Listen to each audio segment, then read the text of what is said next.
Xi Jinping berencana membuat Al-Quran versi Cina, dan ini cukup menarik untuk dibahas bareng temen Nongki.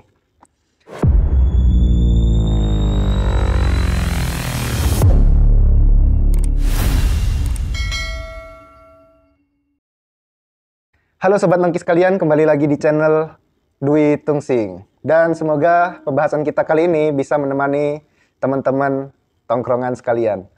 Oke, baru-baru ini dunia digemparkan dengan rencana Presiden Republik Rakyat Cina, yaitu Xi Jinping, dengan rencananya untuk mengubah isi Al-Quran gitu.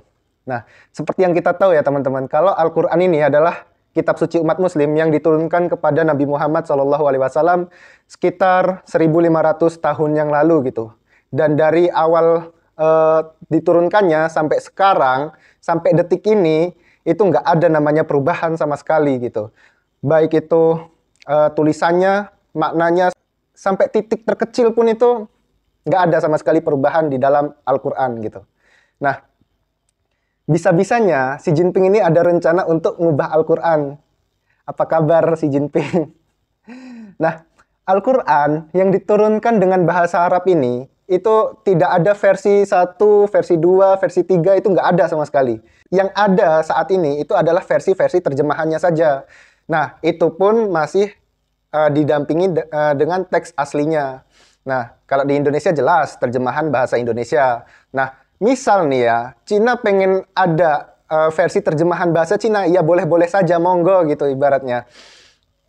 Yang penting, mereka nggak mengubah makna yang terkandung di dalam Al-Quran itu sendiri. Tapi dalam kenyataannya, yang diinginkan pemerintah Cina itu bukan menerjemahkan Al-Quran menurut teks atau memaknainya dengan isi kandungan surah atau teks asli ayat Al-Quran itu sendiri gitu. Melainkan mengubah isinya dengan menyisipkan paham-paham yang mereka yakini. Kita tahu ya teman-teman, kalau di Cina itu ada etnis muslim yang begitu dikenal lah, yaitu etnis Uighur dan Hui. Nah, etnis Uighur itu berbicara menggunakan bahasa Turki teman-teman, dan dengan menggunakan aksara Arab, dan memiliki penampilan berbeda dengan etnis mayoritas Han di sana. Nah, populasi Uighur itu berjumlah sekitar 8 juta jiwa, dan sebagian besar tinggal di daerah otonomi Uighur di Xinjiang. Nah, sementara etnis yang satunya itu etnis Hui, itu diperkirakan berjumlah sekitar 11 juta jiwa dan tersebar di seluruh wilayah Cina. Tapi sebagian besar dari mereka itu terkonsentrasi di daerah otonomi Ningxia.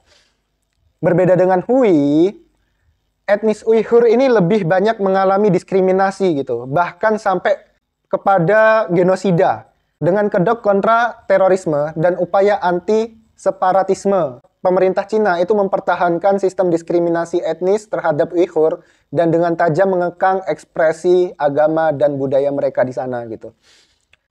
Jadi semua itu terbukti dengan adanya kamp-kamp konsentrasi yang sempat menjadi sorotan dunia, teman-teman. Isu dugaan penganiayaan terhadap etnis Muslim Uighur di negara ini sudah beredar cukup lama. Sebelumnya ada foto-foto satelit yang mengungkapkan bahwa ada puluhan kuburan di wilayah barat Laut Cina itu dihancurkan serta adanya pembongkaran situs-situs keagamaan Islam di sana. Di sini PBB dan kelompok-kelompok hak asasi manusia dunia itu memperkirakan ada sekitar 1-2 juta orang yang ditahan dalam camp yang diduga sebagai tempat penganiayaan tersebut gitu. Nah, sebagian besar dari mereka yang ditahan itu adalah etnis Uighur Muslim. Cina ini membantah semua dakwaan yang ada gitu. Cina mengatakan kebijakan di Xinjiang hanya bertujuan untuk mempromosikan pembangunan ekonomi dan sosial di wilayah tersebut dan membasmi radikalisme. Mereka juga menolak kritik atas apa yang dianggap sebagai urusan pemerintahnya. Nah, di sini ada laporan dari Radio Free Asia bahwa pembuatan Al-Quran versi Cina itu merupakan bagian dari upaya sinifikasi terhadap Islam. Nah, sinifikasi itu sendiri apa sih? Jadi signifikasi itu adalah proses mengubah atau modifikasi sesuatu sesuai dengan budaya yang ada di Cina. Nah, jadi mereka ini nggak mau ada budaya dari luar Cina yang mendominasi. Intinya itu. Atau menggeser budaya Cina itu sendiri. Nah, mereka ingin masjid-masjid itu arsitekturnya nggak seperti di Arab. Jadi kubah-kubah atau ya bentuk bulan bintang atau segala macamnya, pernak-pernik masjid itu nggak boleh bergaya asing. Jadi harus ya seperti ibaratnya seperti kuil-kuil yang ada di Cina itulah yang boleh seperti itu gitu. Nah, umat Muslim juga nggak boleh mengenakan jubah-jubah atau pakaian-pakaian seperti orang-orang Arab atau yang sejenisnya lah ibaratnya. Bahkan ya, label-label halal yang ada di produk-produk makanan itu nggak boleh diterapkan ke semua produk secara berlebihan gitu. Nah, Xi Jinping ini sebenarnya pertama kali menyinggung soal signifikasi agama ini saat berpidato pada 2015. Dan dia kemudian menyebut upaya signifikasi Islam secara spesifik itu pada tahun 2017 dan direalisasikan pada 2018. Jadi Cina telah merancang signifikasi Islam yang dilakukan oleh Institut Pusat Sosialisme Cina yang merupakan bagian dari kelompok kerja Front Persatuan Partai Komunis itu pada 2018. Nah, mereka menyusun rencana nasional 32 poin untuk signifikasi masing-masing dari 3 agama monoteistik sekaligus, yaitu Islam, Protestan, dan Katolik. Nah, di sini yang cukup disorot itu adalah Islam. Nah, menurut laporan dari Radio Free Asia ini tadi, itu rencana yang ditargetkan itu harus berjalan dalam 5 tahun ke depan gitu. Di sini pemerintah Cina menilai bahwa beberapa wilayah telah dipenuhi dengan ideologi ekstremis dan mulai meniadakan ideologi tradisional khas Cina itu sendiri. Itulah mengapa Partai Komunis Cina ingin memperkuat pengaruh Tiongkok dengan membuat Al-Quran dan hadis dalam versi terjemahan baru, menggunakan Konfusianisme untuk menafsirkan kitab suci. Nah, penafsiran itu sendiri merujuk pada koleksi terjemahan dan tulisan Islam pada dinasti Qing dalam bahasa Mandarin yang dikenal sebagai Kitab Han. Nah, kalau kita cari tahu nih ya, Kitab Han itu apa sih? Jadi, Kitab Han itu sendiri merupakan kumpulan dari teks Islam yang menggunakan konsep Konfusianisme untuk menjelaskan teologi Islam. Dan di sini intinya adalah mereka ingin Al-Quran itu berisi dan selaras dengan ajaran-ajaran Konghucu.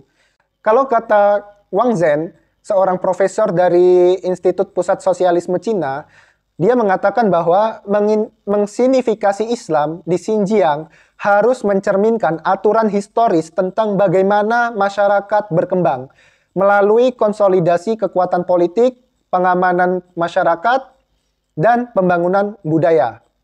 Sedangkan ada dosen studi Cina dari Universitas Manchester yang bernama David Straub itu mengatakan kalau PKC mengidentifikasi ini sebagai satu-satunya praktik keagamaan yang diakui di Cina. Nah, dia juga mengatakan bahwa menggunakan pembingkaian seperti ini untuk menyelaraskan Islam dengan Konfusianisme, menyelaraskan Islam dengan tradisi Cina adalah pembacaan sejarah yang sangat selektif. Jadi, wow, sampai segitunya gitu loh. Islam ingin diselaraskan dengan agama Konghucu, yaitu kepercayaan yang emang berasal dari Cina itu sendiri. Nah, Islam di mata Cina itu memang dipandang sebagai ancaman.